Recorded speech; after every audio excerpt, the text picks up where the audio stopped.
I'm going to show you some quick tips on how to make a clipping mask into a shape. You've seen this 1,000 times. You probably just did not know it was a clipping mask. So let's get started. The first thing I'm going to do is I'm going to open up my folder that has my clipping mask images in it.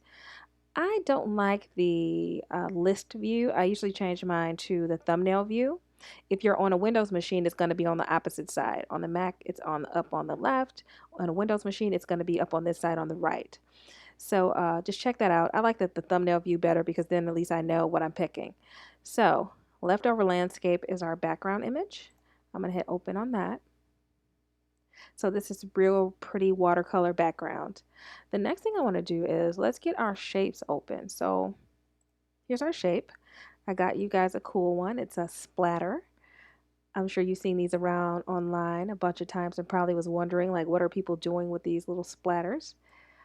Uh-oh, looks like I went pulled a little too hard. Okay, let's try that one more time. I'm going to grab that splatter. I'm going to drag up. I'm dragging, dragging, dragging, dragging. I'm not letting go. I'm still dragging, and now I'm going to let go. I just hit enter to get rid of that message. All right, and I'm going to close this because I don't need it anymore. Okay. So here's our splatter. Notice it has no background. That means it has a transparent background. I love transparent images because that's less work that I have to do. If this image had a background, we'd have to go through the steps to cut it out. And for this quick tutorial, there's no point in doing all that. So it's already been done for us. I'm going to make it a little bigger. So what I'm doing right now is scaling an image. And to scale it, all I did was grab from one of the corners. I'm going to zoom in real quick because this is worth talking about. So if you notice, once you select an image, this little box happens next to it. There's like a square in the corner. And different things occur as I get closer to this square. So one thing that happens is if I get right on the outside, I get that double-headed arrow that allows me to rotate the image if I want to. Another thing I can do, if I get right on top of the image, it turns into a diagonal. So it goes from curved to diagonal. Curved, diagonal. That diagonal is what I use to scale. So it makes it larger or smaller. I usually hold down my shift key on my keyboard while I'm scaling just to give it an even scale so that I don't accidentally make anything too wide or make anything too narrow. So I'll press enter on my keyboard. Let me zoom out again. All right, so now that we have our splatter, it's a nice size. Let's add some images. So I'm gonna go to File, Open. We have pictures of two little girls. We have one with a sunflower in her hair. We'll add this baby first. I'm gonna click her, and remember you're gonna drag up. You're gonna drag up and you're not gonna let go. You cannot let go. So now I'm dragging down to my background and now I am letting go because she's finally on the page. So absolutely do not let go.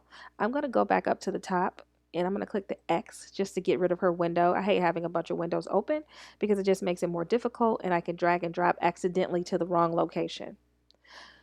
So this clipping mask works like any other clipping mask. There is no difference. I know the shape is kind of tricky and it's throwing you off because it's something new, but it works exactly like it does with the letters.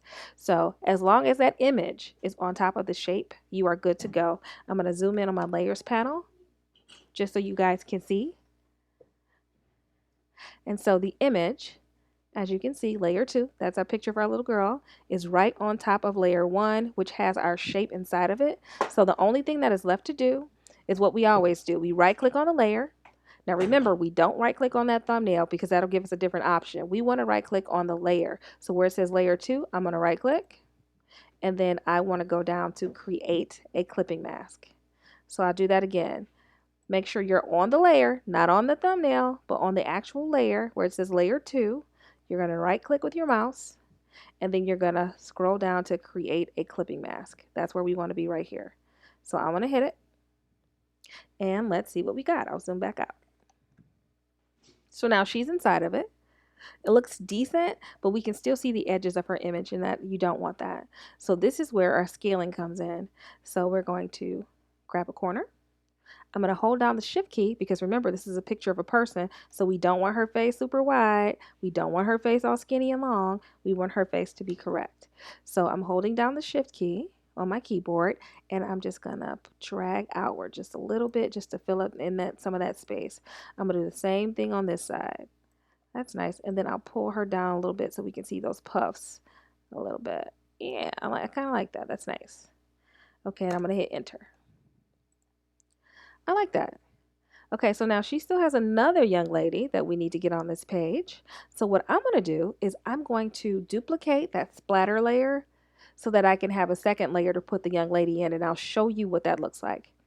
So layer one, I'm just going to duplicate it. So there's a couple ways I can do this. I can right click on the layer, and then I can duplicate my layer. That's the easiest way. You just press OK, and it's called layer one copy. But notice what happens. Once I make a new layer, I have broken my clipping mask because something's in between the girl and layer one. So we're going to pull this clipping mask up top just to get it away from layer one. So let's pull it up top. All right, and we'll slide it over here. So we'll put her little friend in there. Okay, so now that we've broken the clipping mask, we need to just redo it real quick, which is a simple click. It's not a big deal. So we just go back to layer two. We right click on it and we create that clipping mask. Okay, she's finished. So now with this second little splatter, let's see what we can do with this one. Maybe I'll rotate it differently. Maybe I will put her splatter maybe this way. Yeah, that's nice. Okay, so the only thing left for us to do is to grab our last picture. We're going to open that. I'm going to click her and I'm dragging up. I'm not letting go. I'm still holding that mouse down until I get her where I want her. And now that she's on my page, I can let her go. Perfect. So all we need to do is to check to see that one, she is on top of her layer, and she is. Layer 3 is right on top of that layer 1 copy. And if we like her sizing, I can tell already that her size is going to be a little off. You see we got a lot of black space up here, as well as some on the side and some underneath. So I can go ahead and scale her now, or I can clipping mask her and scale her afterwards. I think I'm going to scale her now. Make her a little bigger, and then we're just doing our same basic steps. We're going to layer 3, we're going to right click, and we're going to hit create clipping mask. And there she is.